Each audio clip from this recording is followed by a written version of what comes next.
नमस्कार साथियों, आइए हम कल के वीडियो में अनेकार्थी शब्दों पर बात कर रहे थे।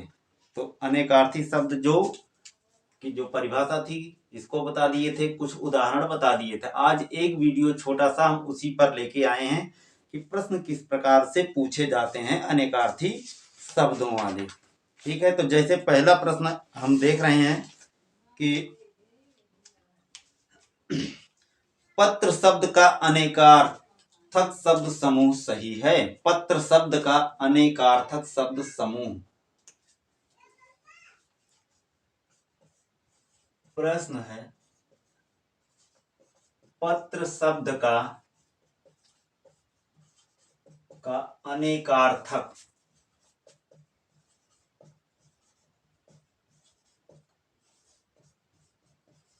शब्द समूह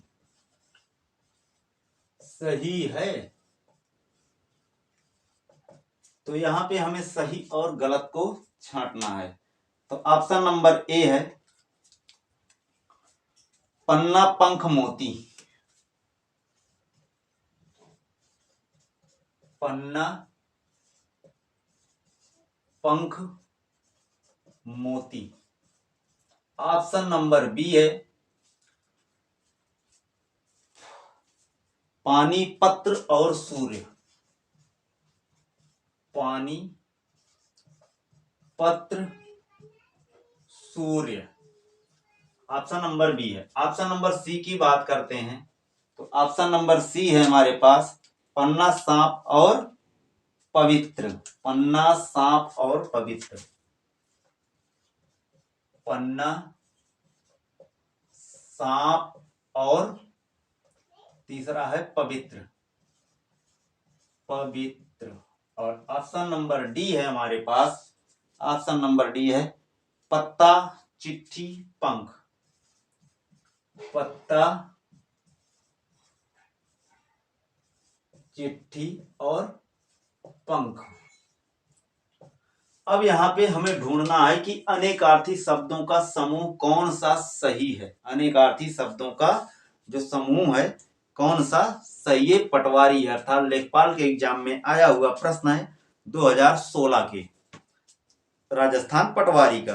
तो पन्ना पंख मोती, पानी पत्र या सूर्य, पन्ना सांप पवित्र, पत्ता चिट्ठी पंख, ये चार ऑप्शन हमारे सामने हैं। तो इन चारों में से हमें ढूंढना है। सबसे पहली चीज तो चलो पत्र की बात करते हैं। तो पत्र में पन्ना, पन्ना का मतलब होता है पेज जिसपे लिखा जाता है। ठीक है, तो ये तो पन्ना लिखा जाता और पत्र है लिखा लिखाया है। तो सबसे पहले पन्ना से ही गलत हो गया। ठीक है, पंख की बात करते हैं तो हाँ, पत्र का मतलब पंख हो सकता है।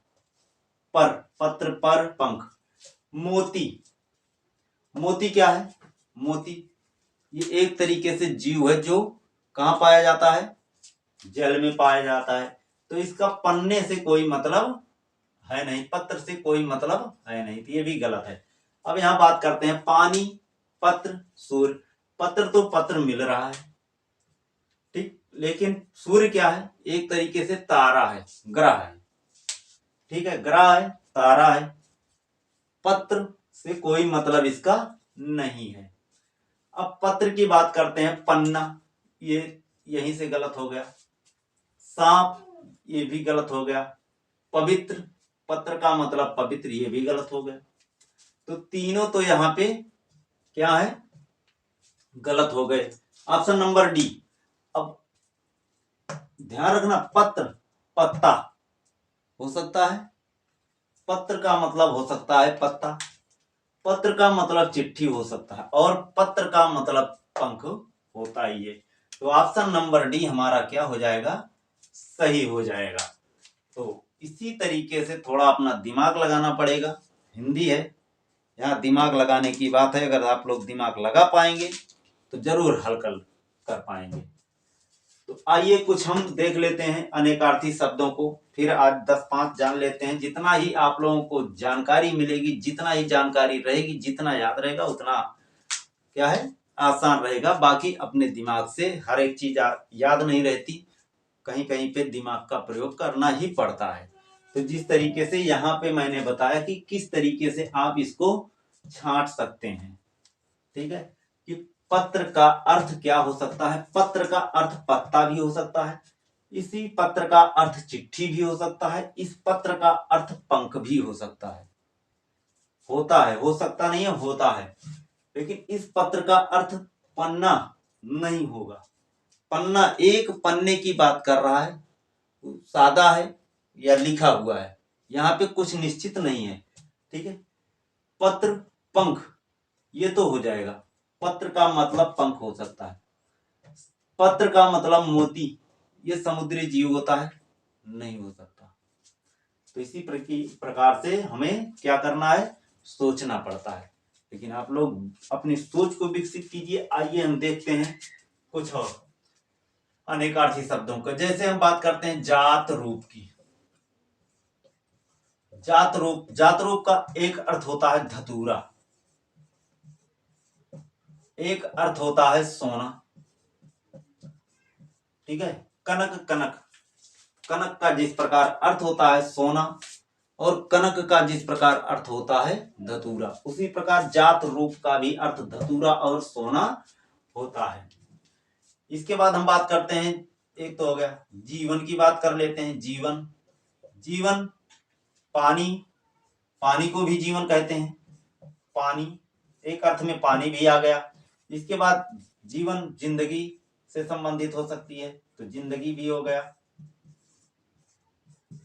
जीवन की बात करते हैं, पुत्र भी एक प्रकार से जीवन ही होता है, तो पुत्र भी इसके अर्थ में प्रसंग जैसे जैसे बदल रहा है वैसे वैसे क्या हो रहा है, अर्थ बदलता जा रहा है। तो जीवन कई अर्थों में आ रहा है, पानी, जिंदगी, पुत्र, जीविका, इसी प्रकार निर्वाह आदि कई अर्थों में क्या हो रहा है, जीवन आ रहा है, ठीक है। इसके बाद हम बात कर लेते हैं ताल की। ताल, अब ध्यान रखना, इसी पे प्रश्न आपको बनाना है। जैसे पत्र शब्द का अनेकार्थी शब्द समूह क्या है, जीवन शब्द का अनेकार्थी शब्द समूह क्या है, तो यही तो होगा। जात रूप का अनेकार्थी शब्द समूह क्या है, ये होगा। ताल का अनेकार्थी शब्द समूह क्या है, ताल का मतलब होता है तालाब भी होता है, एक अर्थ तालाब के रूप में। एक अर्थ जो है ताल का मतलब होता है ताड़ का वृक्ष, ताड़ का वृक्ष होता है, तालाब होता है, ठीक है। इसी प्रकार द्रोण की बात करते हैं, तो द्रोण एक तरीके से द्रोणी होती है जो गहरी होती है, इसे हम कुआं भी बोल सकते हैं। कुआं, द्रोण का अर्थ एक कुआं के रूप में। द्रोण का मतलब दोनों भी हो सकता है, दोनों। द्रोण का अर्थ होता है, एक गुरु जी थे जिनका नाम था द्रोणाचार्य, ठीक है। तो ये द्रोण के शब्द समूह है। इसी प्रकार हम बात करते हैं धनंजय की। धनंजय की बात कर लेते हैं, तो धनंजय, अर्जुन को भी धनंजय बोलते थे भगवान श्री कृष्ण, अर्जुन को भी धनंजय बोलते थे। तो एक तो अर्थ हो गया अर्जुन, एक अर्थ होता है अग्नि को भी धनंजय बोलते हैं, अग्नि। धनंजय का एक अर्थ होता है अग्नि। धनंजय का एक अर्थ होता है विष्णु, भगवान विष्णु भी होता है। तो इस प्रकार धनंजय के भी अनेक शब्द समूह हो गए। हम बात करते हैं नंदिनी की। तो नंदिनी में क्या है, गंगा जी को नंदिनी बोला जाता है, गंगा को, ठीक है। गंगा जी को भी नंदिनी कहा जाता है। उमा, नंदिनी का एक नाम है, अर्थ है उमा। नंदिनी पुत्री का भी हो सकता है अर्थ, पुत्री, नंदिनी पुत्री होता है, रंग बदलते ही अर्थ बदलता है, देख लीजिए।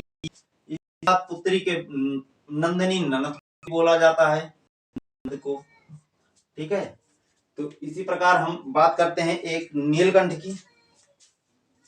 इसका स्क्रीनशॉट ले लीजिए, फिर आगे हम बात करते हैं, क्योंकि इसके नीचे आएगा नहीं।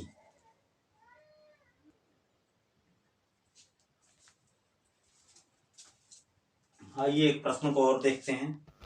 प्रश्न है, शक्ति शब्द का अनेकार्थी शब्द समूह है। ध्यान से देखना इसको, शक्ति शब्द समूह का अनेकार्थी शब्द समूह है।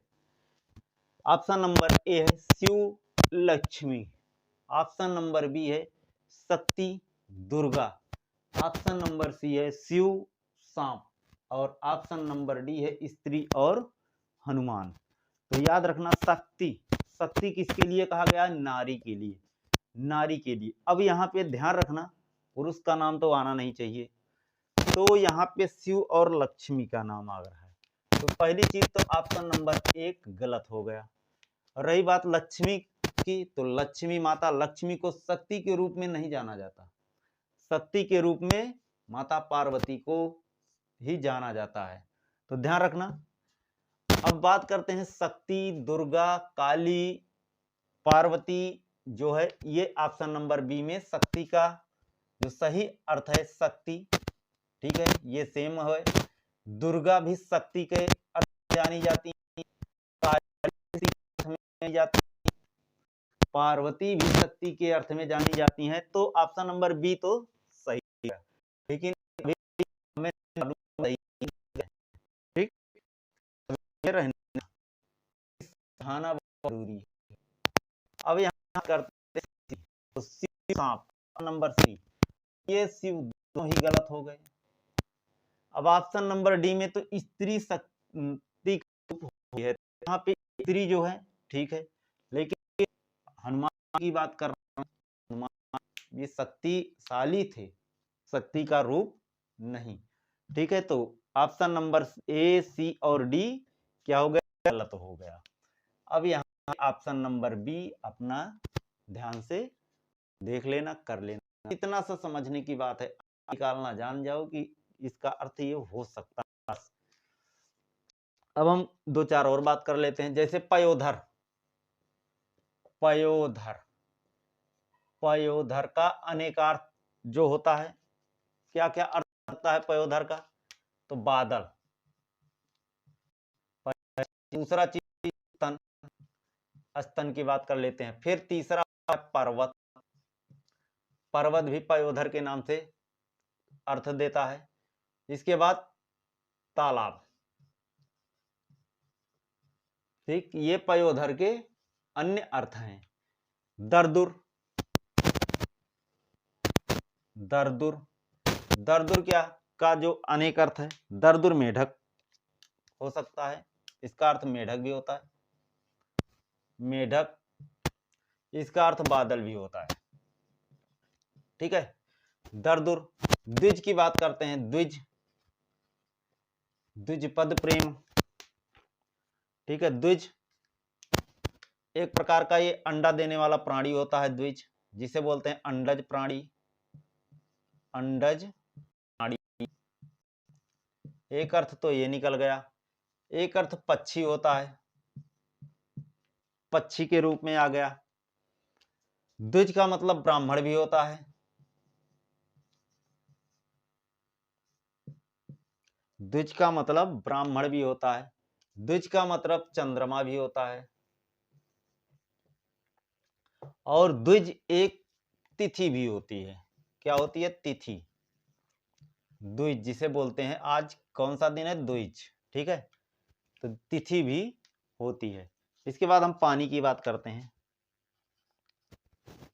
पानी, पानी का अर्थ जो होता है जल होता है, आसान सा। पानी अर्थात अपना पानी बचाना, प्रसंग बदलते जाओ, अर्थात सम्मान।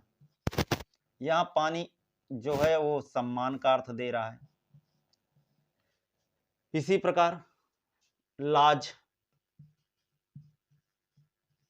लाज का भी एक अर्थ है, और पानी की रक्षा अर्थात स्वाभिमान की रक्षा, तो स्वाभिमान,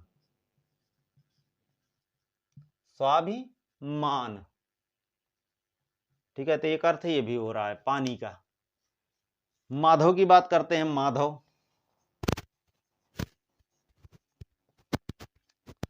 माधव, माधव के जो अर्थ हैं, पहला तो है माधव बसंत ऋतु,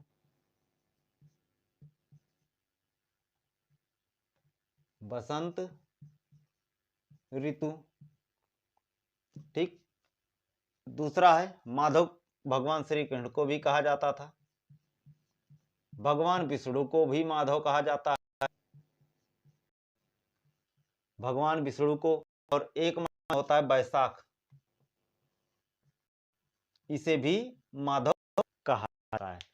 तो इस तरीके से आपको छांटना है माधव के कौन कौन से अर्थ हो सकते हैं, पानी के कौन कौन से अर्थ हो सकते हैं, द्विज का कौन कौन सा अर्थ हो सकता है।